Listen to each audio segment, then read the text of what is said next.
Bitcoin has been down for about 2 weeks now, and everybody is wondering, where is support going to be found? Are we going to get a bounce soon? So what I want to do in this video is, once again, as we do every Sunday, we're going to zoom out, have a look at the higher time frame for Bitcoin, have a look at some really key levels, and hopefully that will lead us to a bit of an idea of what we can expect for the week coming. So if you are new here, welcome. My name is Annie. I'm the creator of 𝗟𝗶𝗃𝗵. Be sure to smash that like button nice and early to help get this video around the internet. And also, if you're not already subscribed, consider subscribing as well. Now let's take a look at Bitcoin on the daily time frame. There's a couple of key things to note here when we have a look at Bitcoin on the daily time frame. One being this M formation here, which I've identified in previous videos. We also know that we are in the accumulation range of the halving. So what is happening right now with the Bitcoin price is fairly normal. And all we're really waiting on is to see where the accumulation range bottom is actually going to be in. We do know that we have some high levels of liquidity below the current price, as well as above at around the range top. And we also have this daily vector candle right here. And when looking for targets, we often look to the top, the middle, and the bottom of that candle. So this yellow line here at 83,873, we can see that currently this has been acting as somewhat of a support. I wouldn't say it's a confirmed support at all because there's only a couple of candles to it.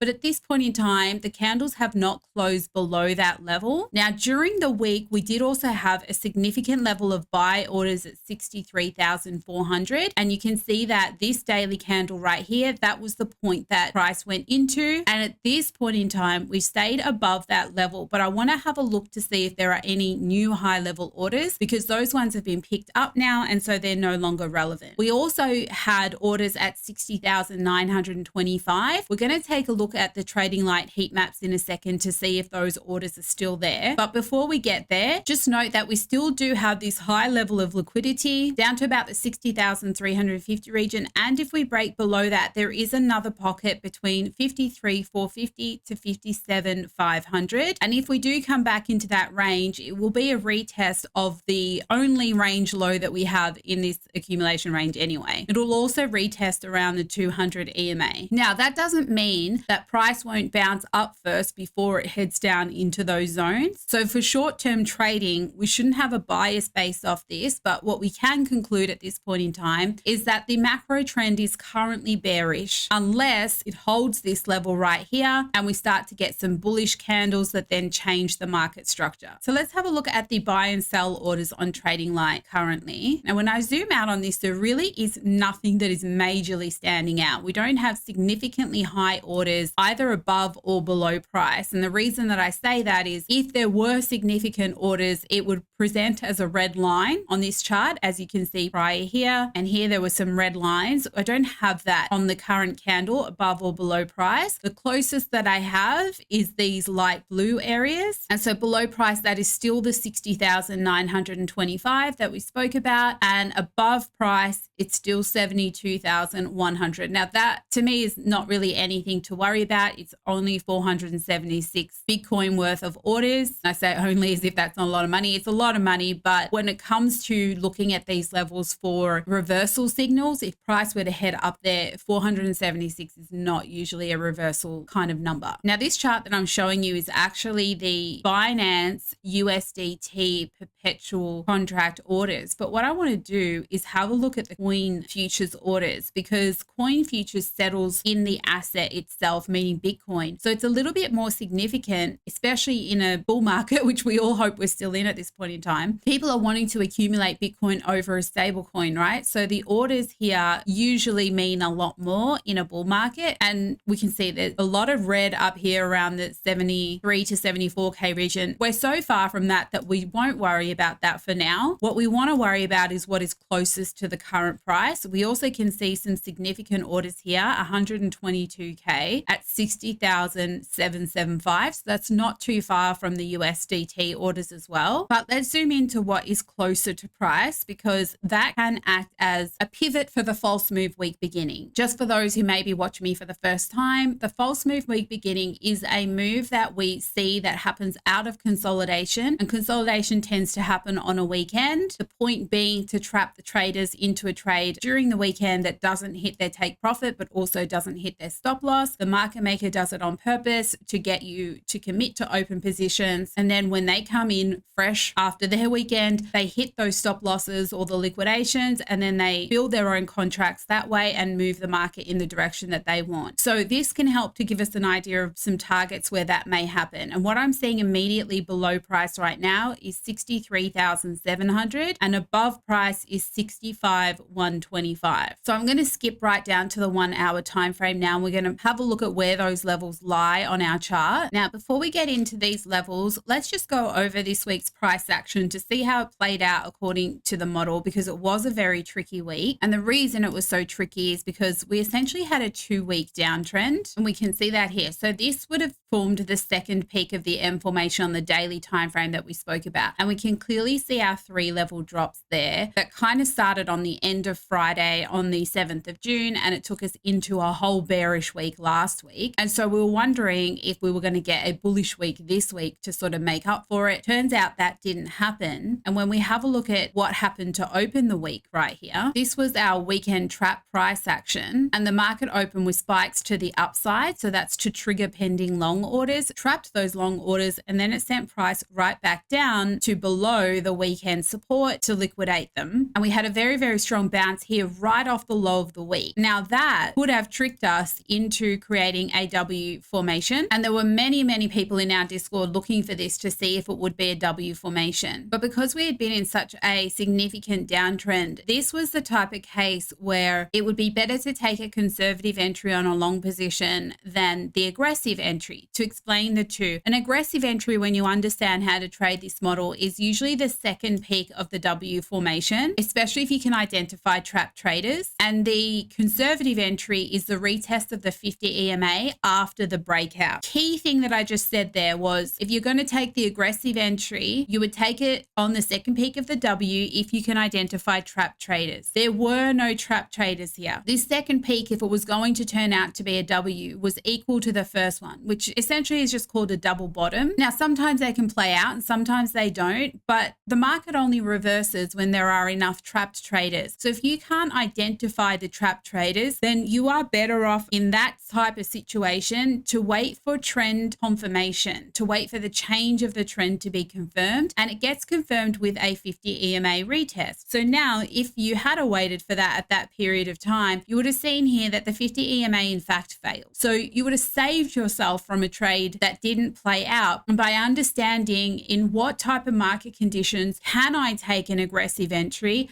and what type of market conditions should I sit out and wait for more confirmation. This definitely was one of those. And as we can see, it failed, and we actually started a new downtrend for a second week in a row. And when we have a look at our volume spikes, we've got a volume spike here in this down movement, another one here in this down movement, and then a third one here in this movement right here. Come back to the question, can we identify trap traders? At this point in time, we can, because we can see that this is the range that price has held for this weekend so far. And this here is the area the price has not returned to. So all of this price action down here is where we would say traders are currently trapped if they've not already exited their position. And so that would be people who went short at the very worst possible moment. And at this point in time, price has reversed on them and it has not come back to their entry in order to stop them out. That's what makes them trapped. So they're not in profit right now. They're in somewhat of a loss if they're still holding on. And if the market breaks out to the upside, they're going to end up being liquidated. Now, I've gone ahead and drawn some liquidation levels on my chart, which we get this information from HighBlock. So we can see here that there is a lot of liquidity currently to the upside. There is still a decent amount of liquidity to the downside. But when we want to have a look at significant spikes, it's these ones here that spike out and they're above the current price. So this green circle here, this would be the high leverage shorts. They've already already been liquidated in the weekend trap. So that would probably be like 100x traders. The next one here is this green one here, and they would be the 50x traders, which are currently trapped but not yet liquidated because price hasn't actually returned to that level. And that bubble level is at about 64,875. And then the blue color is usually the 25x traders. And so if the market maker wants to come for them next, then that price is at about 66,150, let's say. This line right here is those 50x traders that I was talking about. So as you can see, the price would not have to spike out too far to liquidate them. And the 25x traders is this one here. So back up at this previous high here that rejected the 200 EMA. In addition to this 50x liquidation, this is where we're also currently seeing the Binance shorts at 64,975. So if the price were to shoot out of this weekend trap into those levels, it would liquidate those 50x short traders that have been holding on all weekend. And once that damage is done, that's where you have to reassess the price action. So what would happen from there is either price would create a lower high, and if it did create that lower high, then it may start to head down again. And then you look on Monday at the session changeovers to see if that trend is going to change. So it may have a false move to the upside, run a one-day trend to the downside,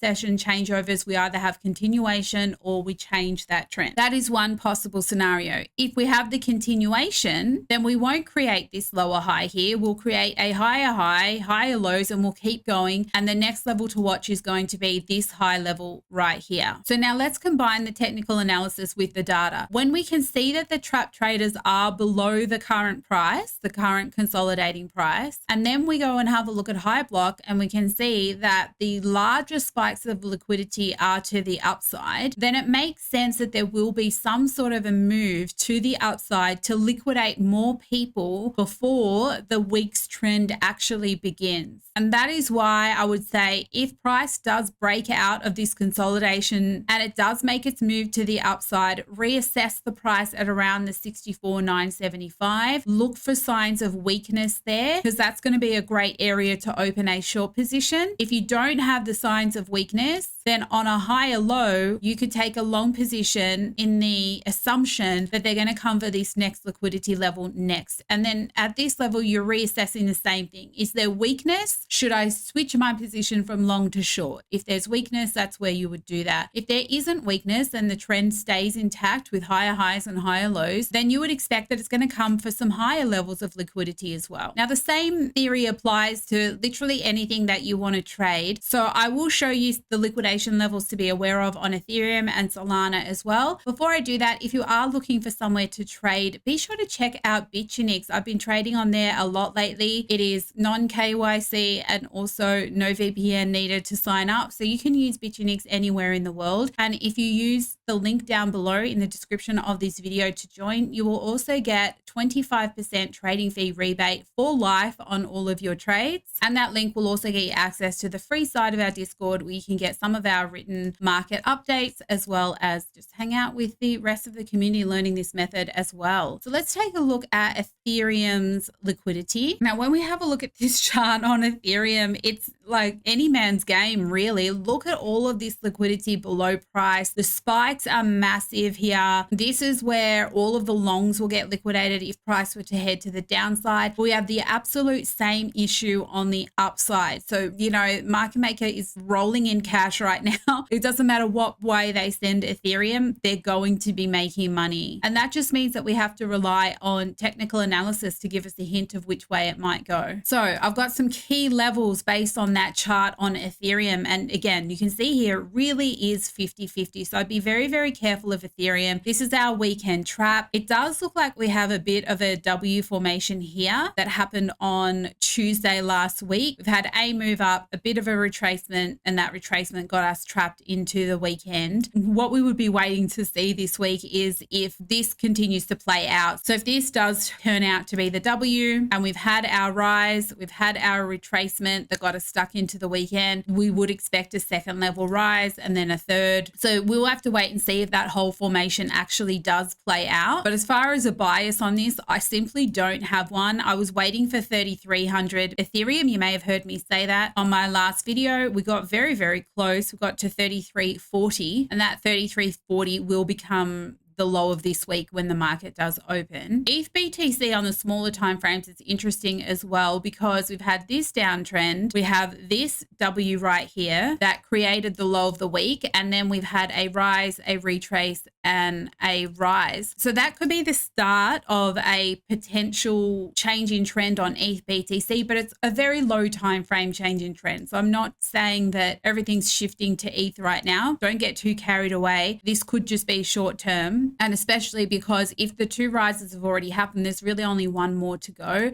So that again kind of adds to the theory that we may have a move up next week just to liquidate some traders, because that's where the liquidity is. It doesn't mean that the daily time frame Bitcoin liquidity that is way below the current price is not going to get taken. It just means that it may be easier to take the liquidity to the upside for a little bit before potentially coming back down to the downside, which again, I say this all the time on this channel and people are taking it the wrong way. If we are macro bearish and we continue to create lower highs on the daily time frame, it is a good point at those lower highs to offload any altcoins that have not been performing well for you or that you may no longer want. I saw someone say on another channel the other day that I was saying sell at the absolute low. If that's how you translate the sentence that I just said, you need to go back and watch in 0.2 speed, because that's not what I said. I'm saying this is a really good opportunity to reassess your altcoin portfolio and decide what you want to keep in it.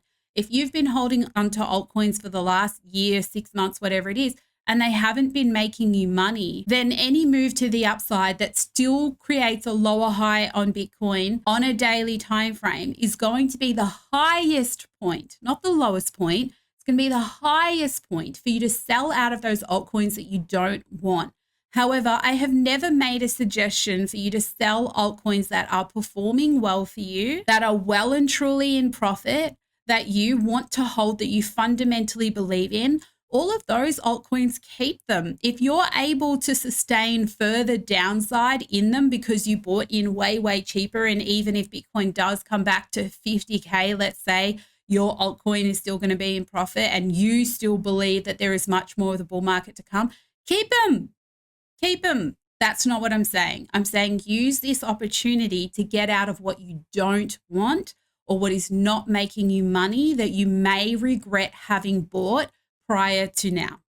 That's it. All right, moving on to Solana. Same deal. See, we can see here, I'm not sure how clear that is on your screen because it's a black background and the blue is quite dark. But the biggest spikes of liquidity on Solana is to the upside, not too far above the current price. It's back at the last high, but it's still significantly much more liquidity above price than there is below price. And so this one here is pretty significant to me. And that one sits at $136.74. And that would be this blue line right here. So it's where price has spiked into over the weekend so far. And then we've just been consolidating under it. So it hasn't actually taken it because it's still showing on the chart. So that spike did not actually take it, but attempted to move into it. Maybe there's just a lot of liquidity there and it took some of it, but not all of it. And again, that is why it's still there. We can identify trap traders currently below price, where price has not returned. But this is not looking great. It does not look like it wants to move to the upside. So I would be skeptical with Solana that it might actually break down below the consolidation. Maybe a stop hunt, I'm not really sure, but it may come down just to induce some more shorts before it pushes up to take some of this liquidity above the price. Might be worth just hands off trying to trade Solana unless you do see a stop hunt and you understand the purpose of the stop hunt. Now let's have a look at some news events that we might need to be aware of this week. We have consumer confidence on Tuesday. That could be a news event that, being a Tuesday, it might actually end the false move week beginning. So keep an eye out around that time. We also have final GDP unemployment claims on Thursday, pending home sales. And then on Friday, we have core PCE. Now that might be the one that causes some sort of a trend change. The timing of it makes makes sense. Friday, this is 4:30 p.m. Dubai time, and that time is where the UK ends and we switch over into the US. And I've noticed a lot lately that when there is a news event at the end of UK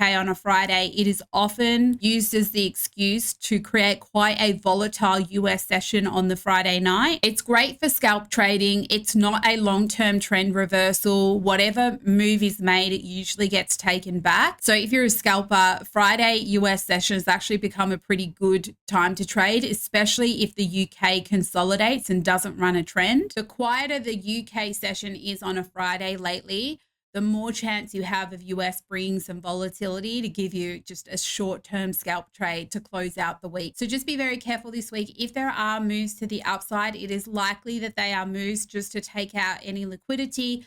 Count your levels every time you get to a level 3. Zoom out to see where you are on a higher time frame. If we're still bearish on a macro time frame after any short-term moves to the upside, use that time to sell out of altcoins that you no longer want, because you'll be selling at the highest price possible.